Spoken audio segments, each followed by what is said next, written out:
Finding something to wear during pregnancy shouldn't feel frustrating, and with Armoire, it's actually fun.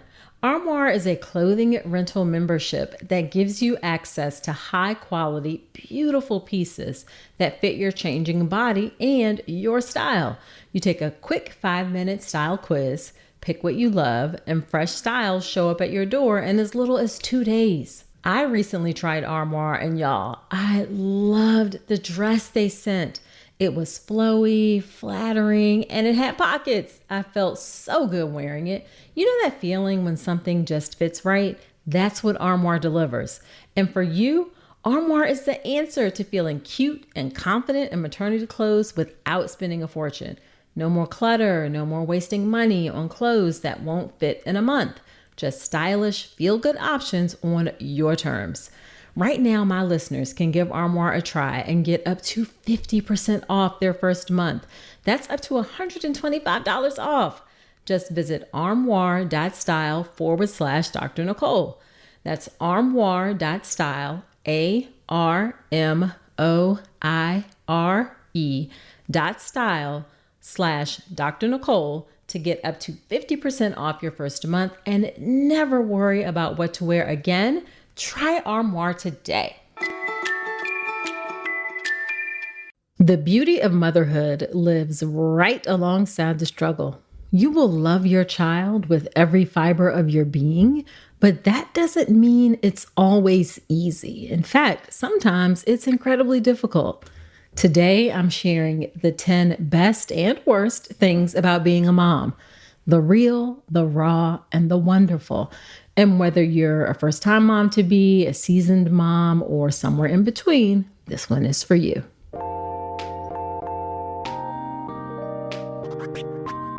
Welcome to the Birth with Power podcast, where knowledge is power and power transforms birth. I'm Dr. Nicole Calloway Rankins, mom of 2 and practicing board-certified OBGYN with over 20 years of experience and nearly 2,000 births attended. I've seen firsthand how the hospital system can leave women feeling unheard and uncertain, but that doesn't have to be your story. Here, you'll get the knowledge, support, and strategies to take charge of your birth experience so you can walk into the hospital feeling calm, confident, and empowered. Note, this podcast is for educational purposes only, and it's not a substitute for medical advice. See the full disclaimer at drnicolerankins.com/disclaimer. Now let's get to it. If you're feeling overwhelmed, here's what I want you to know. There is a better way. I'm teaching Peaceful Pregnancy, the calm, confident start for your birth, live on May 19th. And this workshop will change how you show up for your birth. You'll leave with mindset tools to reduce fear and boost confidence, plus the Mama Mindset Manual, pregnancy power affirmations, and beautiful birth affirmations to keep you grounded. This is how you take charge from the beginning. Grab your spot for $67 at drnicolerankins.com/calm. I cannot wait to see you there. Hello there. Welcome to another episode of the podcast. Whether this is your first time listening or you've been here before, I'm so glad you're spending some time with me today. With Mother's Day coming up, I thought it would be the perfect time to have a real honest conversation about what it's actually like to be a mom. Not just the Instagram highlight reel, but the hard stuff too, because motherhood isn't one-dimensional at all. It's a beautiful mix of joy, challenge, love, and growth, and sometimes all of that at once. So today, I'm walking you through the 10 best and worst things about being a mother from my own perspective and experience. This really ties into what I emphasize in the Birth with Power pathway. Just like birth, motherhood is powerful and complex, and it deserves to be seen and honored in all its messiness and beauty. All right, so we're going to start with the hard stuff because as beautiful as motherhood is, it can also stretch you in ways you never expected. So first up is the constant worry. OMG, the constant Worry, it starts in pregnancy, and I'm going to be honest, it really never lets up.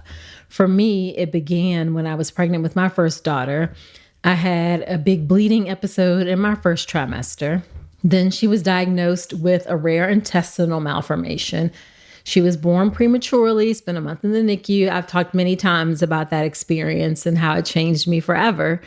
And then with my second, she didn't talk for a while. She ended up needing speech therapy for a bit as a child, even though she was born full term and all of those things. Now, they're both doing incredibly well now. Both of them are a year ahead in school. My oldest is about to graduate from high school with a 4.96 GPA. She's never gotten a B. Her sister is following right in her footsteps.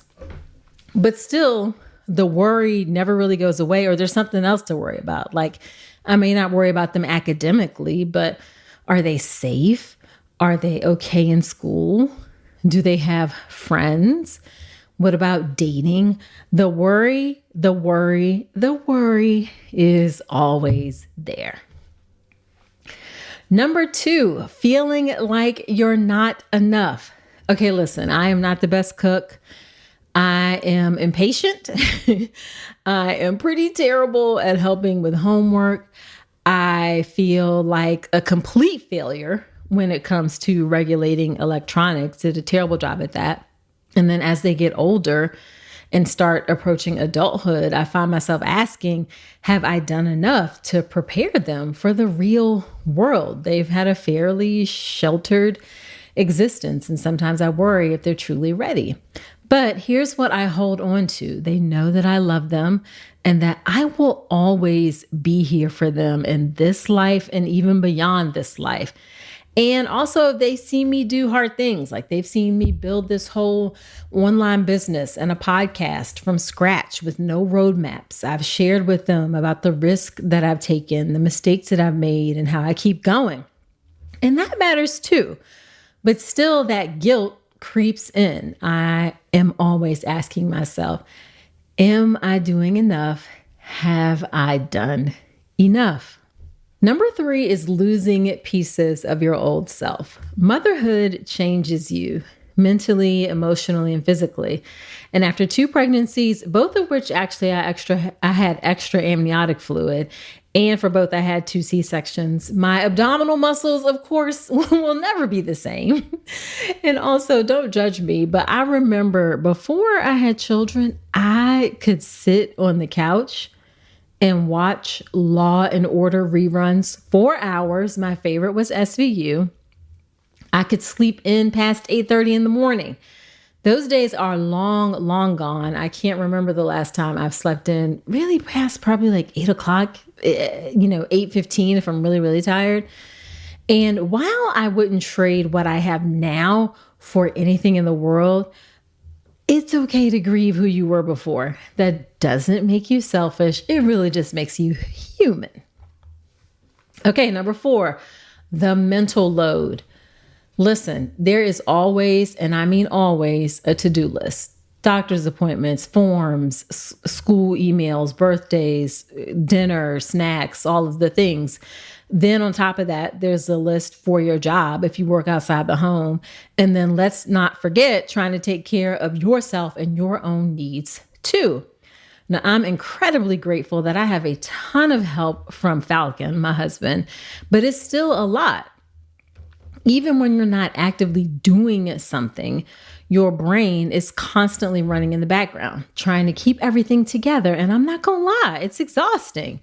Now, what I have learned that the key isn't trying to catch up or stay on top of your to-do list, because you really never do. Okay. The key is accepting that you'll actually never fully be caught up, and just learn to let that be okay. There's going to be something that's there. You'll get to it when you get to it, and that is okay. All right. Number 5 of the 5 worst things. Number 5 of the 10 best and worst things about being a mother. So number 5 is society's unrealistic expectations. We know this. There's so much pressure on moms to do all the things and to do it perfectly, to bounce back physically after having a baby, bounce back emotionally, mentally, Do those Pinterest level birthday parties. To some degree, it's getting a little bit ridiculous with birthday parties and photo shoots and this, that, and the other. I mean, totally fine if that's what you want to do, but the pressure to do it can be kind of high. You got to be patient. You got to be present. You got to be productive. You got to be polished all at the same blank time. Okay. And you got to do it with a smile. It is really unfair. And to be honest, it's impossible and can feel unrelenting. Social media don't help either. It's easy to fall into that trap of comparing your everyday reality to someone else's curated highlight reel. And Instagram or TikTok is going to show you a lot of those fancy smancy, perfect life kind of things. But we have to stop expecting moms to be superhuman. And more importantly, we have to stop putting that pressure on ourselves. Please show up just as your real self, whatever that is. If your real self is Pinterest level parties and you love that, show up as your real self. If you're like me and you're kind of like just throwing some things together, that is okay too. Whatever you are is more than enough. Let's be honest, prenatal vitamins can feel like a shot in the dark. You're told to take them, but what's actually in them? And is it really doing anything? That's why I recommend Ritual's Essential Prenatal. As an OBGYN who's delivered thousands of babies, I don't just care what goes into your body. I care that you know what's going into your body. Ritual's formula is science-backed, third-party tested, and includes traceable ingredients you can actually pronounce. No mystery ingredients here. It's also one of the few prenatals that meets the DHA recommendation during pregnancy with 350 milligrams of vegan omega-3 DHA to help support baby's brain and early vision development. And listen, if you struggled with nausea, Ritual thought of that too. These capsules are designed with a delayed release and a light citrus tab that makes them easy to take even on an empty stomach. You deserve to know exactly what you're putting into your body, especially when it comes to prenatal multivitamins. And with Ritual's dedication to traceable science and sourcing, you always will. See for yourself with 25% off your first month at ritual.com/Dr. Nicole. Start Ritual or add Essential Prenatal to your subscription today. That's ritual.com/Dr. Nicole for 25% off your first month. All right, so let's switch gears a bit and take a breath because yes, although motherhood can be unbelievably hard, it is also filled with moments that take your breath away in the absolute best way. And it's not one or the other. It's going to be both. And now I want to share the 5 things that make all the hard stuff worth it. These 5 things are some of the absolute best parts of being a mother. Number 1 is the deep, unconditional love. There are truly no words that can fully capture how deep the love will go for your child. It is more than just an emotion. It is a physical sensation, how deeply you love your children. It lives in your chest, your bones, in your breath. It's the kind of love that makes you instantly protective, endlessly forgiving, completely vulnerable. And it's fierce. It can be overwhelming and grounding all at the same time. And this doesn't depend on what your child does or doesn't do. It really, truly just is. And it may happen from the moment that you first lay eyes on your child, or it may take a little bit longer to develop this deeper love. But I promise you that love will be there and it never, ever leaves. Number 2, watching a whole new person grow. This might be my favorite. One of the greatest privileges of motherhood and being a mommy, my children call me mommy, is getting a front row seat to someone becoming who they are. You're there for every stage, every shift, every milestone. And what's so fascinating, and I want you to remember this if you have little babies right now, is how certain traits show up so early and they will stay remarkably consistent as they get older. My older daughter, who's now 17, The way she used to melt down at age 2 is the same way she processes big emotions now as a teenager. The core of who she is has not changed. It's just grown up. And my younger daughter has always had a very strong sense of resolve. Once she sets her mind on something, that's it until she decides it's not. When she was about 4 or 5, she would only eat peanut butter and jelly sandwiches for lunch. Like that was it. Months and months went by. Peanut butter and jelly every single day. Then one day she just stopped. Said, I don't want to eat peanut butter and jelly anymore. I don't like it. And now, of course, years later, she's suddenly eating peanut butter again, and she loves it. That's her now at 15, same as she was when she was little, steady, decisive, totally on her own timeline. I mentioned earlier that she was delayed in talking. Well, it wasn't because she couldn't talk. She just didn't want to talk. She was going to talk when she was ready to talk and not when we thought she should be talking. So watching them grow doesn't mean watching them change into something else. So much of it is just watching them grow doesn't mean necessarily watching them change into something else. So much of it is watching them unfold more fully into who they have always been. You get to watch their personalities deepen, their little quirks shine, and their essence can often stay remarkably the same. It is really, really fascinating actually to watch and so special. All right, number 3, personal growth that you might not have expected.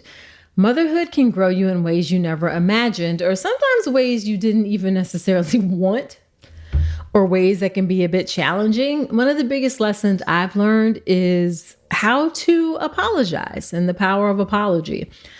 Having parents apologize to children ain't something I experienced growing up in, my Southern Black household. Okay. My parents were lovely, but apologizing wasn't going to happen.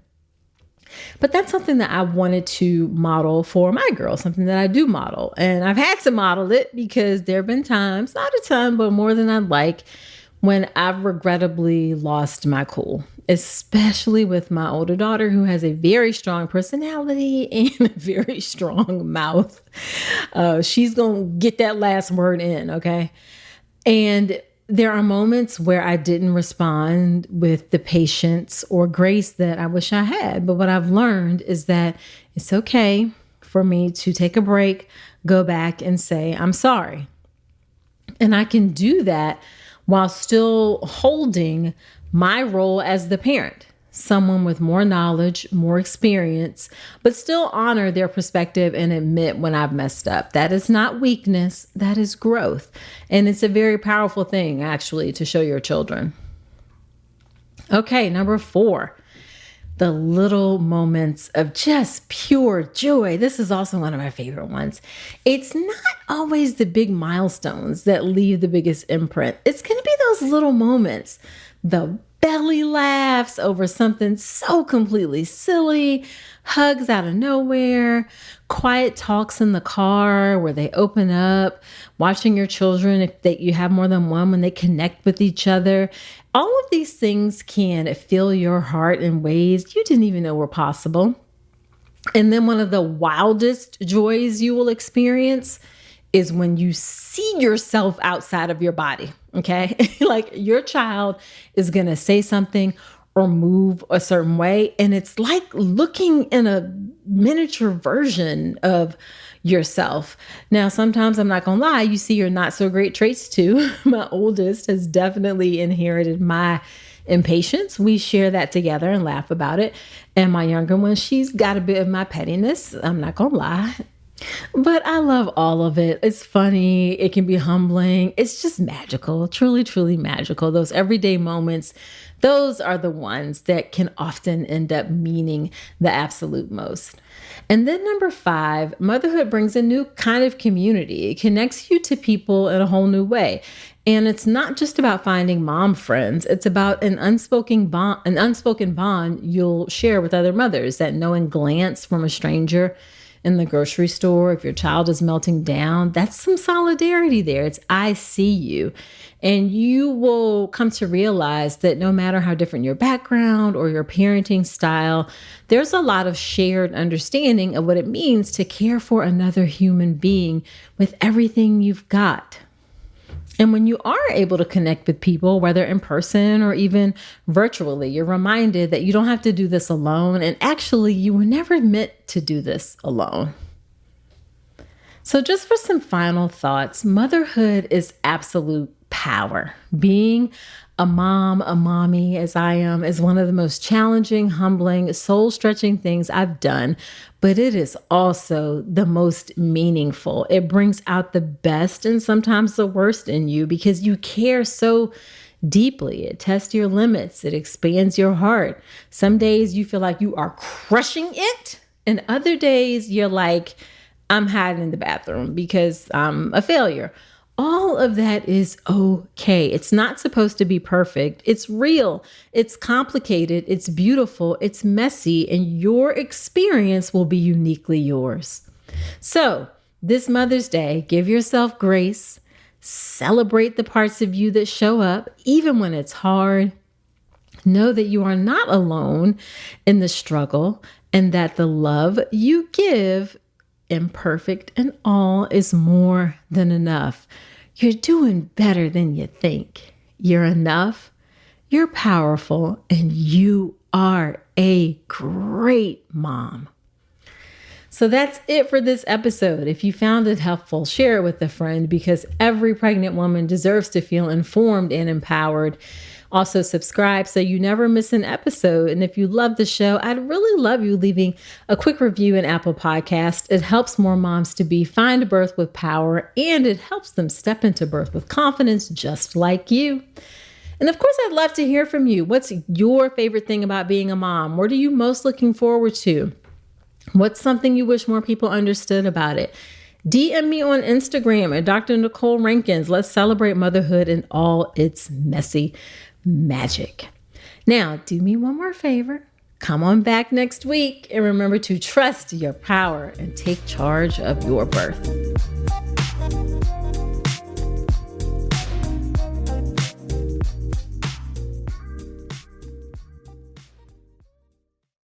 At Arizona State University, we've made online education better, smarter, and more personalized so you can go further in your aspiring field. I decided to pursue medicine once I realized that ASU did have the online program for biological sciences. You're still required to learn the same curriculum. You're still being tested on the same content that anyone would be tested on in person. The comprehensiveness of the program prepared me so well for medical school. Explore over 300 programs at asuonline.asu.edu.